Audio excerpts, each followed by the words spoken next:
3BCN news కి స్వాగతం.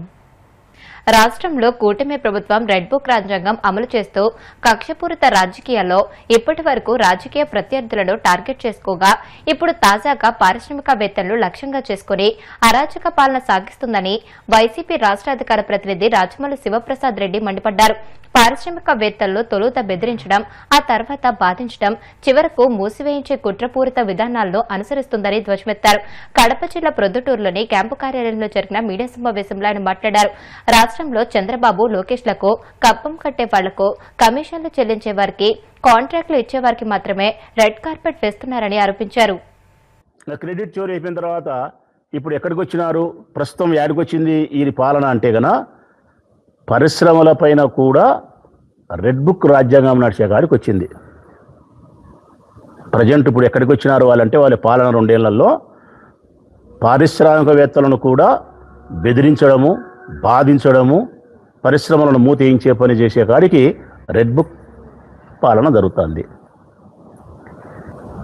ఈ రెడ్ బుక్ పాలన ఆధారంగా ఈ రాష్ట్రంలో ఉండే పారిశ్రామికవేత్తలను ఎంత బెదిరిస్తున్నారు, ఎంత వేధిస్తున్నారు, వారి మాట వినకపోతే ఎంత కక్షబట్టి సాధిస్తున్నారు. అంటే వారి మాట వినడం అంటే ఏంటంటే గన ఒక పరిశ్రమ ఇక్కడికి ఆంధ్రప్రదేశ్లో రావాలంటే గన మొట్టమొదటి అర్హత ప్రజలారా, ఏ పారిశ్రామికవేత్త అయినా ఎవరైనా ఇక్కడ పరిశ్రమను పెట్టాలంటే ప్రాథమికమైన అర్హత ఏంటంటే గన ఆ పరిశ్రమను పెట్టే వ్యక్తి యొక్క పేరు రెడ్ బుక్లో ఉందో లేదో చూసుకోవాలా. రెడ్ బుక్లో లేకపోతే గన ప్రాథమికమైనటువంటి ఎగ్జామ్ అతను పాస్ అయినట్టే, అర్హత సాధించినట్టే.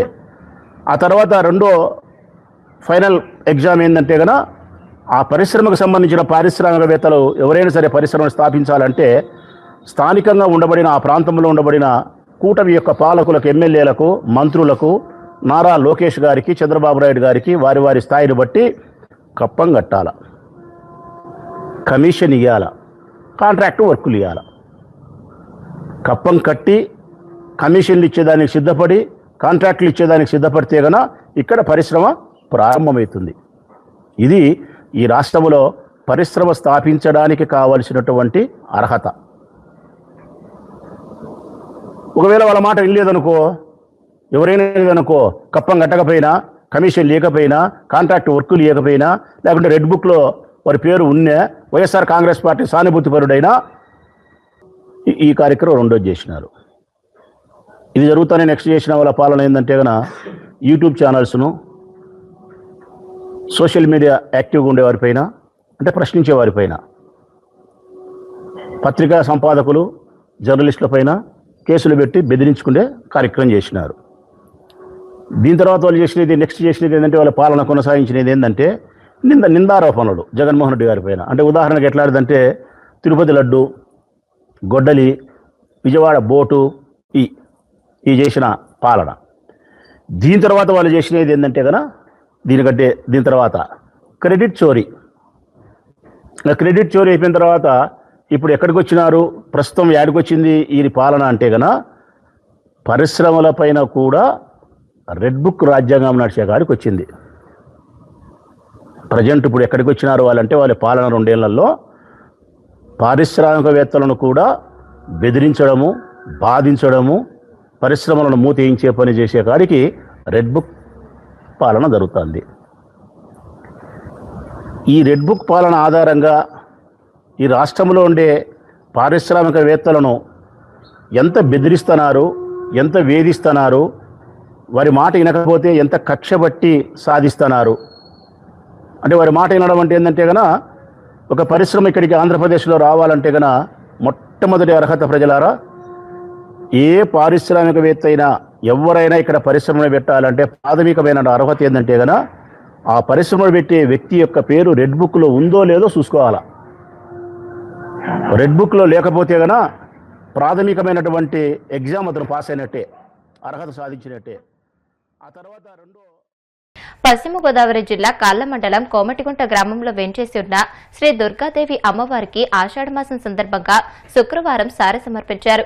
ఆలయ ధర్మకర్త ఏరుబండి రామాంజనేయులు రత్నకుమారి దంపతుల ఆధ్వర్యంలో అమ్మవారికి సుమారు 40 రకాల స్వీట్లు, పండ్లు, పసుపు, కుంకుమ, గాజులతో మేళతాళాలు, మంగళ వాయిద్యాల నడుమ బాణాసంచ కాల్పులతో మహిళలు సారెబిందెలు, కావిళ్లతో ఊరేగింపుగా గ్రామోత్సవం నిర్వహించి అమ్మవార్లకు సారె సమర్పించారు.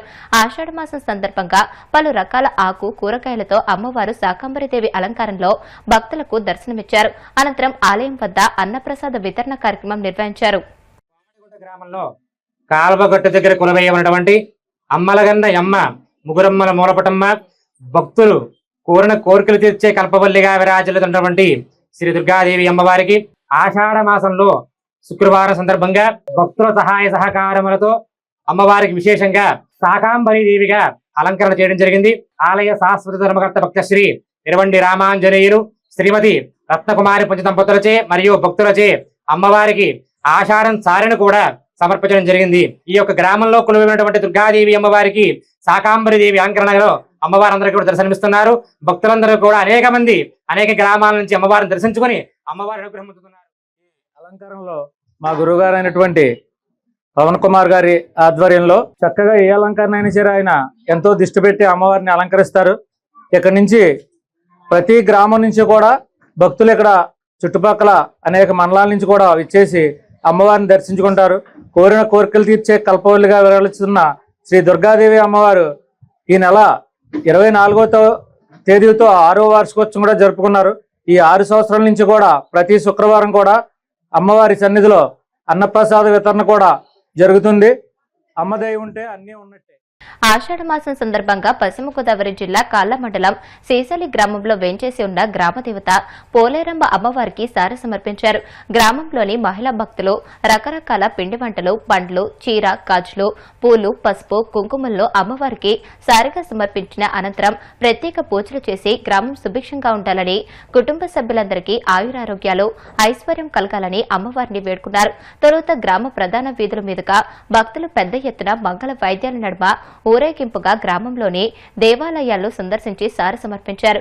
ఈ సందర్భంగా అంక్యం పూర్ణచందర్, గీతావాణి అమ్మవారికి త్రిశూలం అందజేశారు. ఈ కార్యక్రమంలో కట్రెడ్డి శ్రీనివాసరావు, విజయలక్ష్మి దంపతులు, నల్ల శ్రీను, గణేష్ పద్మారావు, కట్రెడ్డి సురేష్, మిద్దె మోహన్, గ్రామ పెద్దలు, అధిక సంఖ్యలో మహిళలు పాల్గొన్నారు. మాసం శుక్రవారం సందర్భంగా గ్రామంలో ఉన్నటువంటి లక్ష్మీ దుర్గమ్మ వారికి, కుంతల ముసలమ్మ వారికి, రుక్మిణి సమేత వేణుగోపాల స్వామి వారి ఆలయంలో రుక్మిణి అమ్మవారికి, అలాగే గంగాదేవి వారికి, అలాగే రామలింగేశ్వర స్వామిలోని అన్నపూర్ణాదేవి సమేత రామలింగేశ్వర దేవాలయంలో అన్నపూర్ణాదేవికి, గ్రామదైత అయినటువంటి మన పోలేరమ్మ తల్లికి గ్రామస్తులందరూ ఐకమత్యంగా అమ్మవారికి ఆషాఢ మాసం సందర్భంగా సారి ఏర్పాటు చేయడం జరిగింది. సుమారు 250 నుంచి 300 కేజీల వరకు ఏర్పాటు చేసి ఊరేగింపుగా వచ్చి ఈరోజు ఆడపడుచులందరూ ఆడబిడ్డకి మన గ్రామస్తులు అమ్మవారికి సమర్పించడం జరిగింది. వారికి ఈ ఆలయం తరపున, అభివృద్ధి కమిటీ తరపున ప్రత్యేక ధన్యవాదాలు తెలియజేసుకుంటూ, ఈ సందర్భంగా అంకెం పూర్ణచంద్, గీతావాణి మా పాపాల్లో అమ్మవారికి త్రిశూలం ఏర్పాటు చేసి ఇవ్వడం జరిగింది. దాన్ని కూడా ఈరోజు అందజేయడం జరిగింది కమిటీ వారికి కూడా ప్రత్యేక ధన్యవాదాలు తెలియజేస్తాను. గ్రామదేవత అయినటువంటి పోలేరమ్మకి మా ఊరు తరపున అందరం కలిపి, ఆడపిల్లలందరూ కలిపి సారీ సమర్పించడం జరిగింది. గ్రామస్తులందరూ కలిపి సమిష్టిగా అందరం పోలేరమ్మకి, ఈ ఊర్లో ఉన్న అమ్మవార్లందరికీ సారీ సమర్పించాము. ఆషాఢ మాసం సారీ సమర్పించాము. ఆడపిల్లలందరూ కలిపి ఆ గ్రామదేవత పనిముట్లు మొత్తం సమర్పించినారు. 10,000 తరపున వాళ్ళు హారము, నక్లీస్ అవన్నీ ఆవిడికి హారం సమర్పించారు, ఆభరణాలు సమర్పించారు. శేషల పోలేరమ్మ తరపున మేము అందరం ఆనందంతో సారి సమర్పించడం జరిగింది. సంవత్సరం ఇలాగే సమర్పిస్తాము. ఈ ఆవిడ ఆనందంగా ఉండాలి, మేము ఆనందంగా ఉండాలి. గ్రామంలో వేయించేసి ఉన్న శ్రీ పోలేరమ్మ అమ్మవారికి ఆషాఢ సారి సమర్పించడం జరిగింది. ఆడబడుచులందరూ వచ్చి అన్ని రకాల స్వీట్స్ తీసుకొచ్చి అమ్మవారికి ఆషాఢం సారి సమర్పించారు. ఈ అవకాశం కల్పించిన కమిటీ మెంబర్స్ అందరికీ మా ధన్యవాదాలు తెలుపుతున్నాము. ఇంకా ప్రతి సంవత్సరం అంగరంగ వైభవంగా ఈ ఆషాఢం సారి అందించడం అనేది జరగాలని మనస్ఫూర్తిగా కోరుకుంటున్నాం. వార్తలు ముగించే ముందు ముఖ్యాంశాలు మరొకసారి. తలుపులమ్మ అమ్మవారిని దర్శించుకున్న అనిత. ఆషాఢ మాసం సందర్భంగా సారి సమర్పించి అష్టోత్తర శతనామవళి పూజలో పాల్గొన్న హోంమంత్రి. ప్రాజెక్టుల సందర్శన యాత్రల పేరుతో వైసీపీ కొత్త నాటకాలు తెరలేపిందన్న ఎమ్మెల్యే కాలువ. 5 ఏళ్లలో సీమ ప్రాజెక్టుకు వైసీపీ ఖర్చు 2,000 కోట్లేనని ఆరోపణ. రాష్ట్రంలో ఆదివాసీ సంఘాలు చేపడుతున్న నిరసన ర్యాలీలు బంద్ కు వైసీపీ సంపూర్ణ మద్దతు ఉంటుంది. ఎమ్మెల్సీ కుంభా రవిబాబు ప్రకటన. పారిశ్రామికవేత్తలను బెదిరించడం, బాధించడం, మూసివేయించడమే కూటమి ప్రభుత్వ పాలసీ. వైసీపీ రాష్ట్ర అధికార ప్రతినిధి రాజమౌళి శివప్రసాద్ రెడ్డి ధ్వజం. ఈ వార్తలు ఇంతటితో సమాప్తం. మరిన్ని వార్తల కోసం BCN digital YouTube channel, Facebook page ని ఫాలో అవ్వండి. అప్డేటెడ్ వార్తల కోసం ప్లీజ్ సబ్స్క్రైబ్.